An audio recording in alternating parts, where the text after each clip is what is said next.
आजच्या व्हिडिओमध्ये आपण चलनवाढीबद्दल माहिती पाहणार आहोत.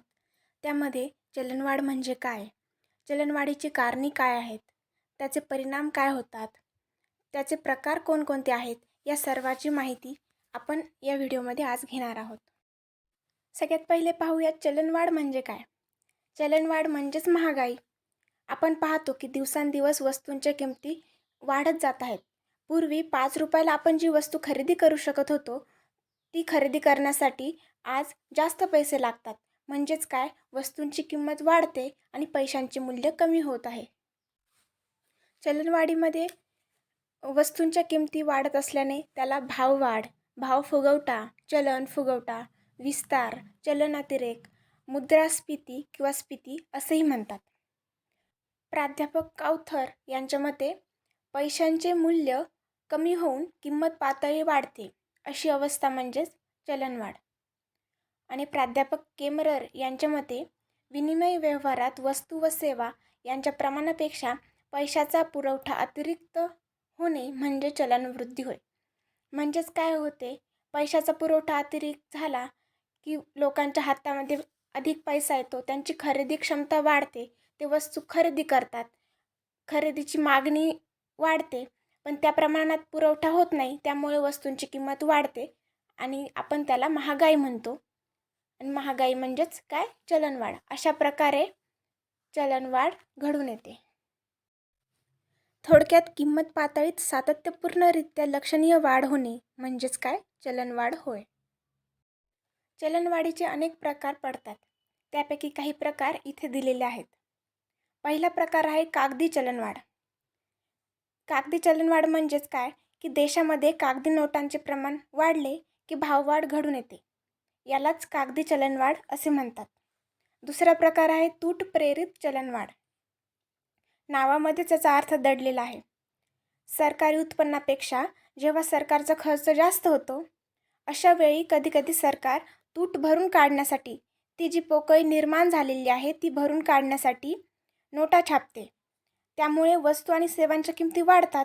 त्याला तूट निर्मित चलनवाढ किंवा तूट प्रेरित चलनवाढ असे म्हणतात. तिसरा प्रकार आहे नफा निर्मित चलनवाढ. अनेक वेळा वस्तूंचा उत्पादन खर्च कमी होऊनही किमती पूर्वीप्रमाणेच राहिल्यास नफ्याचे प्रमाण पूर्वीपेक्षा जास्त असते.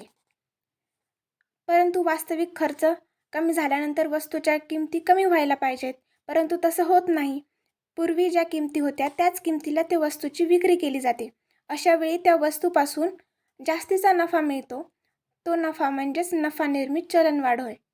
म्हणजेच काय, जर पूर्वी एखादी वस्तू तयार करण्यासाठी उत्पादन खर्च 5 रुपये येत असेल आणि तिची विक्री किंमत 10 रुपये आहे, तर आता तीच वस्तू तयार करण्यासाठी उत्पादन खर्च 3 रुपये येत असेल, परंतु तिची विक्री किंमत कमी नाही झाली, ती 10 रुपये होती, ती 10 रुपयेच राहिली. म्हणजेच काय की यामध्ये उत्पादकाला भरपूर नफा मिळत आहे आणि त्यामुळे अशा चलनवाढीला नफा निर्मित चलनवाढ असे म्हणतात. प्रत्यक्षात त्या वस्तूची किंमत कमी व्हायला पाहिजे, परंतु झाली नाही, म्हणजेच हा सुद्धा एक चलनवाढीचाच प्रकार आहे. पुढचा प्रकार आहे खर्च निर्मित चलनवाढ. वस्तू व सेवांच्या उत्पादन खर्च वाढल्यामुळे जी भाववाढ घडून येते तिला खर्च निर्मित चलनवाढ असे म्हणतात. वेतन निर्मित चलनवाढ. जर कामगारांना जास्तीचे वेतन द्यावे लागले तर त्यामुळे वस्तूचा उत्पादन खर्चही वाढेल आणि उत्पादन खर्च वाढला की वस्तूची किंमतही वाढेल. अशी जी भाववाढ होते त्याला वेतन निर्मित चलनवाढ असे म्हणतात. सहावा प्रकार आहे क्षेत्रीय चलनवाढ. नावामध्येच अर्थ दडलेला आहे. क्षेत्रीय म्हणजेच विशिष्ट क्षेत्रामध्ये झालेली भाववाढ, यालाच क्षेत्रीय चलनवाढ असे म्हणतात. व्यापक चलनवाढ म्हणजेच काय की सर्व क्षेत्रामध्ये भाववाढ होते, त्यालाच व्यापक चलनवाढ असे म्हणतात. युद्धकालीन चलनवाढ. युद्धकालीन चलनवाढ म्हणजेच युद्धाची परिस्थिती असताना जी भाववाढ होते त्याला युद्धकालीन चलनवाढ असे म्हणतात. युद्धकाळातील सरकारचा प्रचंड खर्च, जादा चलन छपाई, परकीय आयातीत घट, उत्पादक कार्यावरील खर्चात कपात इत्यादी कारणामुळे युद्धकाळात जी भाववाढ घडून येते त्यालाच युद्धकालीन चलनवाढ असे म्हणतात. नंतरचा प्रकार आहे युद्धोत्तर चलनवाढ. युद्ध संपल्यानंतर जी भाववाढ घडून येते त्याला युद्धोत्तर चलनवाढ असे म्हणतात. युद्धाच्या काळामध्ये भरपूर नुकसान झालेले असते. त्यामुळे नंतर भाववाढ ही होतेच. युद्धकाळात उद्ध्वस्त झालेल्या अर्थव्यवस्थेची पुनर्रचना करण्यासाठी प्रचंड खर्च येतो. परंतु त्वरित उत्पादनात वाढ होत नाही. उत्पादने हळूहळूच वाढवावे लागते. शिवाय युद्धकालीन दबलेल्या मागणीचा उद्रेक होतो. परंतु वस्तूंचा पुरवठा लगेच वाढत नाही. त्यामुळे जी भाववाढ होते तिला युद्धोत्तर भाववाढ किंवा चलनवाढ असे म्हणतात. शेवटचा प्रकार आहे साधारण चलनवाढ. किंमत पातळीत सतत वाढ होत असली तरी ही भाववाढ साधारण स्वरूपाची असेल तर तिला साधारण चलनवाढ असे म्हणतात. सरकारने जर यावर वेळीच उपाययोजना केली तर ही चलनवाढ काबू करता येते, नियंत्रणात राहते. आता पाहूया चलनवाढीची कारणे. पहिलं कारण आहे तुटीचा अर्थभरणा. अलीकडच्या काळात सर्वच देशात सरकारी उत्पन्नापेक्षा सरकारच्या खर्चामध्ये वाढ होते. त्यामुळे सरकार कोणत्याही पाठबळाशिवाय चलन निर्मिती करते आणि चलन निर्मिती केल्यामुळे लोकांच्या हातातील पैसा वाढतो आणि पैसा वाढला की त्यांच्या मागणीमध्ये सुद्धा वाढ होते. त्यामुळे मागणी वाढली की वस्तूंची किंमत वाढते आणि भाववाढ घडून येते. आता दुसरं कारण आहे आर्थिक विकास. देशाचा आर्थिक विकास साधण्यासाठी आर्थिक नियोजनाचा अवलंब केला जातो. ठराविक उद्दिष्टे ठराविक काळात साध्य करण्यासाठी सार्वजनिक क्षेत्रातील सरकारी गुंतवणूक वाढते.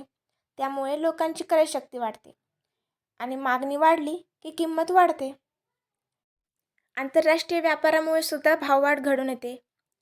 जर देशातील वस्तूंची जास्त निर्यात केली तर त्यामुळे देशामध्ये वस्तूंचा तुटवडा निर्माण होतो आणि त्यामुळेच त्याची किंमत वाढते. पुढचं कारण आहे नवीन वसाहतींची स्थापना. साहजिकच आहे, नवीन वसाहती स्थापन झाल्या तर तेथील लोक वस्तूंची सेवांची मागणी करतात आणि त्यामुळे मागणी वाढली की वस्तूंची किंमत वाढते, कारण की त्या प्रमाणामध्ये पुरवठा होत नाही, म्हणून वस्तूंची किंमत वाढते. बऱ्याच वेळा सरकारचा खर्च अनुत्पादक कार्यासाठी होत असतो. सरकारी अधिकारी, लोकनियुक्त प्रतिनिधी यांच्या प्रवासाच्या दौऱ्याचा अथवा समारंभाचा खर्च, प्रशासकीय कचेऱ्यांमधील खर्च हा अनुत्पादक असतो. त्यामुळे वस्तू व सेवांच्या उत्पादनात वाढ होत नाही. परंतु अशा खर्चामुळे वस्तू आणि सेवांची मागणी वाढून चलनवाढ घडून येते. सरकार वस्तूंवर जादा कर लावतो. तो कर अप्रत्यक्षरित्या आपल्याकडून घेतला जातो. अशा प्रकारे वस्तूची किंमत वाढते. पुढचं कारण आहे साठेबाजी. लोक वस्तूला चांगली किंमत मिळावी यासाठी वस्तूंचा साठा करून ठेवतात. त्यामुळे बाजारात त्याचा पुरवठा अपुरा पडतो आणि मागणी भरपूर असते. अशा वेळी त्याची किंमत वाढते. तर हे एक कारण आहे चलनवाढीचे. पुढचे कारण आहे लोकसंख्या वाढ. लोकसंख्या वाढली की वस्तू व सेवांची मागणी वाढते आणि त्यामुळे तशा प्रमाणात पुरवठा होत नाही आणि अशामुळेच चलनवाढ घडून येते. नैसर्गिक आपत्तीमुळे सुद्धा चलनवाढ घडून येते. अनेक वेळा दुष्काळ, महापूर, भूकंप, चक्रीय वादळ, टोळधाड, पिकांवर रोगराई पडते. अशा वेळी वस्तू व सेवांचे उत्पादन कमी होते, मागणीप्रमाणे पुरवठा होत नाही आणि चलनवाढ घडून येते. अनेक वेळा वस्तूच्या उत्पादनामध्ये अडचणी निर्माण होतात. कामगारांचे संप, टाळेबंदी, संथ गतीने काम करणे किंवा कच्चा माल उपलब्ध नसणे या गोष्टींमुळे उत्पादनात अडचणी निर्माण होऊन पुरवठा कमी होतो आणि त्यामुळे चलनवाढ घडून येते. ही सर्व चलनवाढीची कारणे होती. आता पाहूयात चलनवाढीचे काय परिणाम होतात. चलनवाढीमुळे उत्पादनात वाढ होते. सुरुवातीच्या काळात सौम्य स्वरूपाची चलनवाढ असते. त्यामुळे तो काळ उत्पादन वाढीला प्रेरणादायी ठरतो. अशा स्थितीमध्ये ज्या प्रमाणात वस्तूची किमती वाढतात त्या प्रमाणात उत्पादन खर्चात वाढ होत नाही. त्यामुळे नफ्याचे प्रमाण वाढते आणि अधिक नफा मिळवण्यासाठी उत्पादनात वाढ होते. अनेक वेळा लोक वस्तूंचा साठा करून जास्त किंमत वाढल्यानंतर वस्तू विकायची आणि त्यामधून खूप नफा मिळवायचा अशी त्यांची वृत्ती असते. 1-2 वर्षांपूर्वीच कांद्याचे भाव खूप वाढले होते. त्यामागे साठेबाजी हेच एक कारण होते. साठेबाजीमुळे चलनवाढ घडून येते. चलनवाढीमुळेच गुणवत्तेत सुद्धा घट होते. वाढत्या किमतीमुळे बाजारात हलक्या दर्जाच्या वस्तूंचा पुरवठा वाढतो. कसलीही वस्तू बाजारात विकली जात असल्याने उत्पादक फक्त उत्पादक व नफा वाढवण्याकडे लक्ष करतात. त्यामुळे वस्तूंचा गुणवत्तेचा दर्जा घसरतो. भाववाढ झाली की बचतीत घट होणे हे साहजिकच आहे. लोकांच्या हातातील जे बचतीचे पैसे होते, भाववाढ झाल्यामुळे ते वस्तू खरेदी करण्यामध्ये खर्च होऊन जातात आणि बचत कमी कमी होत जाते. औद्योगिक अशांतता निर्माण होते. वस्तूंच्या किमती वाढल्या की कामगारांना वाटते वस्तूंच्या किमती वाढल्या, उत्पादक जास्त नफा मिळवत आहे, तर आमचे सुद्धा वेतन वाढवावे यासाठी कामगार मागणी करतात आणि अशामधूनच औद्योगिक अशांतता निर्माण होते. आंतरराष्ट्रीय व्यापारावर सुद्धा याचा परिणाम होतो. देशात जर चलनवाढ झालेली असेल तेव्हा निर्यात व्यापाऱ्यांना तोटा होतो, कारण वाढत्या किमतीच्या वस्तू परदेशात निर्यात कराव्या लागल्याने त्यांचा तोटा वाढतो. आणि जर ते आयात करत असतील, आयात व्यापारी असतील, तर त्यांना फायदा होतो, कारण की विदेशातून कमी किमतीला ते माल खरेदी करू शकतात आणि देशामध्ये भाववाढ चालू असल्याने जास्त किमतीला इथे वस्तू विकू शकतात. अशामुळे त्यांना फायदा होतो. व्यापारी वर्गाला तर फायदा होणारच, कारण की वस्तूच्या किमती वाढलेल्या राहतील आणि व्यापारी वर्ग पूर्ण फायदा करून घेतो. नंतर आहे प्रचंड विषमता. चलनवाढीमुळे श्रीमंत अधिक श्रीमंत होत जातात, तर गरीब आणखीन गरीब होत जातात. पुढचा परिणाम आहे नैतिक परिणाम. नैतिक परिणामावरही चलनवाढीचे परिणाम दिसून येतात. वस्तूच्या किमती वाढल्यानंतर त्यापासून जास्त नफा मिळवण्यासाठी व्यापारी काळा बाजार, भेसळ व नफेखोरी अशी अनैतिक कृत्ये करतात. गैरमार्गाने उत्पन्न मिळवण्यासाठी ते प्रयत्न करतात. वेगाने श्रीमंत होणाऱ्यांचे अनुकरण करण्याची प्रवृत्ती निर्माण होते. रोजगारीवरही चलनवाढीचा परिणाम दिसून येतो. चलनवाढीच्या काळात संयोजकाच्या नफ्याच्या अपेक्षा वाढतात. त्यामुळे उत्पादन वाढविण्यास त्यांना प्रेरणा मिळते. अस्तित्वात असलेल्या उद्योगांचा विस्तार होतो, तर काही नवीन उत्पादन संस्था अस्तित्वात येतात. त्यामुळे विविध उत्पादन साधनांची पातळी वाढते. बेकारी कमी होऊन रोजगारीत वाढ होतो. अर्थव्यवस्था अपूर्ण रोजगाराकडून पूर्ण रोजगाराकडे वाटचाल करू लागते. अशा प्रकारे चलनवाढीचे काही चांगले तर काही वाईट परिणाम घडून येतात. 1-2 महिन्यापूर्वीच टमाट्यामध्ये भरपूर भाववाढ घडून आली होती. ती कशामुळे आली हे कमेंटमध्ये नक्की सांगा. व्हिडिओ आवडला असेल तर लाईक करा, आपल्या मित्रमैत्रिणींसोबत शेअर करा आणि अशाच नवनवीन व्हिडिओंसाठी चॅनलला सबस्क्राईब करा. धन्यवाद.